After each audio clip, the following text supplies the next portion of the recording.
Hey, true believers. This is Mr. Miracle Comics. My name is Dave, and today I have 5 undervalued comic books for you. So, normally I break these up, put them in their ages Bronze Age, Silver Age. But I found that I was leaving books on the shelf or in the box for too long, trying to get 5 of a certain era before I made a video. So, I'm not going to do that anymore. I'm just going to switch them all up and, just give you undervalued books. That way I'm not kind of holding back on things and prices are going up. Meanwhile, I'm waiting to buy more books. Anyway, that's my idea here. It also makes it a little bit easier for me that I don't have to group all these books together. That being said, let's continue on with the video. First comic book on our list is Detective Comics number 425. Okay, this book is from 1972. It is the first published illustration from Bernie Wrightson of Batman. Now, Bernie Wrightson has a big history with Batman after this book. One of those illustrator writers that really took Batman to heart, loved Batman, right? So, very iconic artist for Batman. And this being his first book, and it's like super cheap, right? So he only did the cover, he didn't do the interiors, but this is his first published illustration of Batman. And it's unfortunate this era, they always put these floating heads here on the side, really kind of cut down on the cover, which is unfortunate. But I really started to see artists firsts going up in value, right? So start looking for artists first because now they're cheap, but sooner or later we're going to start seeing a real value starting to come to these books, right? Like, really famous, prolific comic book writers and artists are already getting there from the golden age. Like if you look at Frank Fazetta's first published illustrations, very expensive book. Jack Kirby's first published illustrations, very expensive book. I think the copper or the Bronze Age and Copper Age are going to start showing up on that too. Artists are starting to become more and more respected and more hot on the comic books that they have key issues on. So Bernie Wrightson first Batman, okay? Detective Comics 427 or 425, sorry, 427 from 1972. Okay. You'll also notice in a lot of my videos, I'll have books like this that are like, if you find this book out there at a comic convention or whatever, this is a great book to pick up for cheap. Other books I'm going to put up here are kind of get it now, right? They're on the alert, which is why I don't want to keep breaking these videos up so much. And the get it now book that I'm thinking is the Eternals number 3. So there is a new Eternals movie that is going to come out. It's still a ways away, but they're going to start filming. And the first appearance of one of the main characters in that movie is a character called Cersei. And this is one of her first appearances. We've talked a little bit before in a different video how writers and artists would often connect an origin story to an older character in order to save writing and comic book publishing and all this stuff. You just connect it to a previously published character, instant origin story that already has issues published.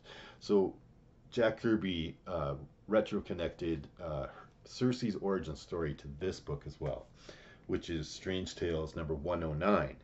This book is from 1963, so took a while. This book is from 1976. 13 years later, he retconned the story to connect back to this book. So this book, Strange Tales 109, you're going to pay a bit more for. The book I'm specking on really is number 3, and I have seen a price jump already for this book. So get it now, right? By the time the movie comes out and there's more information about it and all this stuff, this book is going to get really hot. Number 1 of the Eternals is already really hot. Number 2 is really jumped up in price, which is the first appearance of the Celestials, and this book is following suit. So get this book now if you have any interest in completing an Eternals collection. If you wait on it, trying to complete that collection will be very expensive in a couple years. So Eternals number 3 from 1976. So here is a Silver Age book that I'm specking on, which is the Avengers number 43. So this book is from 1967, and it is the first appearance of Red Guardian. So Red Guardian was the communist answer to Captain America, right? He was supposed to be like the communist super soldier. he gets into their spy program, and as part of their spy program, he ends up marrying Black Widow, right? So this is the first appearance of Black Widow's husband, Red Guardian, or his real name is Alexei Gostakov. Anyway, this is his first appearance, Avengers 43. With the new movie coming out, they will most likely have a lot about Black Widow's origin. There's a Black Widow movie that's slated to come out 2021 or 2022, something like that. And good chance that we're in that sort of backstory, we might see Red Guardian show up. Okay, so that's a spec book based on an upcoming movie. You can still get this book for cheap, $20, in decent condition for a Silver Age book. And yeah, I'd pick it up now as well, because if they're getting closer to the Black Widow movie, you know how things start getting leaked and different rumors and all this stuff. This book could see if the rumor shows up that Red Guardian's in the movie, this book will definitely see a big jump in price. Okay, Avengers 43, 1967. Another spec book that I have here is from the Bronze Age, and it is The Dead of Night, number 11. First appearance of the Scarecrow. So this is Scarecrow in the Marvel Universe is very different than the Scarecrow in Batman. Okay, so in this universe, and he was only called the Scarecrow for a couple of comics, and then they changed his name to Straw Man. Okay, so the Straw Man, he's a magic creature. He kind of protects the Earth from a group called the Lords of Fear. He's a member of the Lords of Fear, but he's always threatening them that the Earth is his home and he'll protect it from them.